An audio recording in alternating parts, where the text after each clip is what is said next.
اس سے پہلے سورہ آل عمران کی مختلف آیتوں کا خلاصہ ہوا۔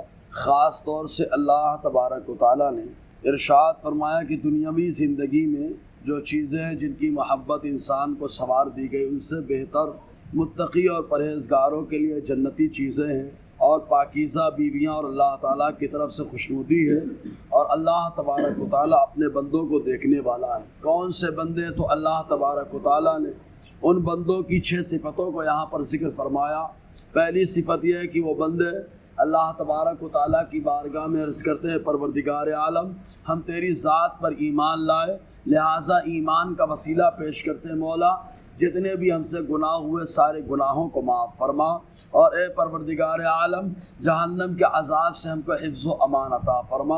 اور ان بندوں کی دوسری خوبی اللہ تعالیٰ یہ بیان فرماتا ہے کہ وہ صبر کرنے والے ہیں، اور تیسری خوبی یہ ہے کہ وہ سچائی اور راہ راست اختیار کرنے والے ہیں، اور چوتھی خوبی یہ کہ اللہ تبارک و تعالیٰ کی فرما برداری کرنے والے ہیں، اور پانچویں خوبی یہ کہ راہ خدا میں خرچ کرنے والے ہیں، اور چھٹی خوبی یہ کہ اللہ تبارک و تعالیٰ کی بارگاہ میں جب استغفار کرتے ہیں تو سحر کے وقت کرتے ہیں، جس کو تہجد کا وقت کہا جاتا ہے۔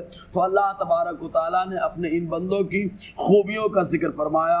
اب ارشاد فرماتا ہے الذین یقولون ربنا اننا آمنا فاغفر لنا ذنوبنا وقنا عذاب النار۔ الذین یقولون، اللہ تعالیٰ اپنے بندوں کو دیکھنے والا ہے جو کہتے ہیں ربنا اے ہمارے پروردگار، اننا آمنا بے شک ہم ایمان لائے۔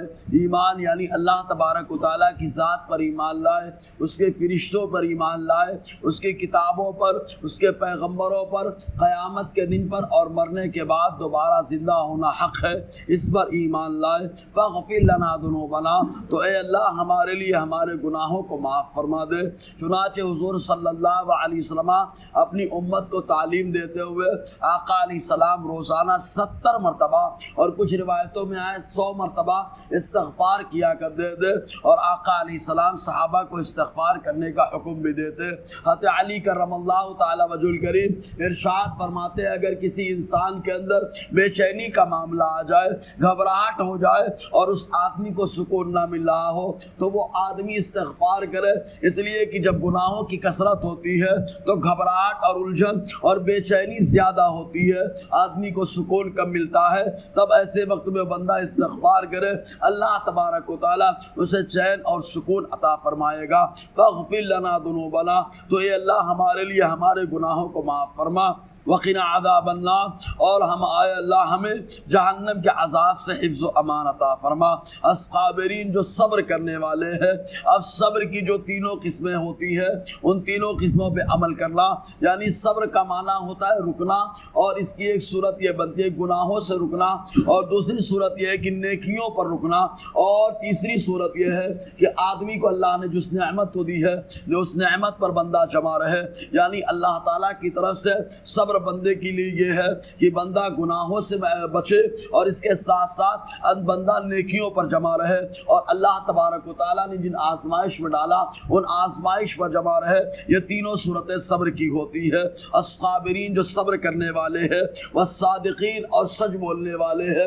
سچ کا معاملہ بڑا عجیب ہوتا ہے، اگرچہ سچ بات کڑوی ہوتی ہے لیکن حقیقت یہ ہے کہ زبان میں اس کی وجہ سے تاثیر بھی پیدا ہوتی ہے۔ حضور صلی اللہ علیہ وسلم نے اس کی بڑی شان اجاگر فرمائی۔ ایک موقع پہ آقا علیہ السلام نے فرمایا سچ بولنے والا اللہ سے بڑا قریب ہوتا ہے، اور اس کے ساتھ ساتھ جھوٹ بولنے والا اللہ کی رحمت سے دور ہو جاتا ہے۔ ایک موقع پر آقا علیہ السلام نے فرمایا سچائی ہدایت ہے، اور ہدایت آدمی کو جنت کی طرف لے کر کے جاتی ہے۔ میں کہتا تو سچ بولنے والے ہیں، والقانتین، اور فرما برداری کرنے والے ہیں، یعنی اللہ تبارک و تعالیٰ کا حکم کبھی آدمی کو تو سمجھ میں آتا ہے، جب سمجھ میں آتا ہے تو برابر کرتا ہے، لیکن کچھ احکام ایسے ہوتے ہیں جو سمجھ میں نہیں آتے ہیں، وہ تعبدی احکام ہوتے ہیں، لیکن جو اللہ تعالیٰ کے بندے ہیں وہ سمجھ میں آئے یا نہ آئے ان کے، وہ برابر فرما برداری کرنے والے ہیں۔ والمنفقین، اور خرچ کرنے والے ہیں۔ کیا خرچ کرنے والے؟ اس کی نشاندہی نہیں کی گئی، یعنی اگر اللہ نے انہیں مال سے نوازا تو مال کو خرچ کرنے والے ہیں، اللہ نے وقت سے نوازا تو وقت کو خرچ کرنے والے ہیں، اللہ تعالیٰ نے اولاد سے نوازا تو اولاد کو خرچ کرنے والے ہیں، اللہ نے علم سے نوازا تو علم کو خرچ کرنے والے ہیں، یعنی راہ خدا میں برابر وہ خرچ کرتے رہتے ہیں۔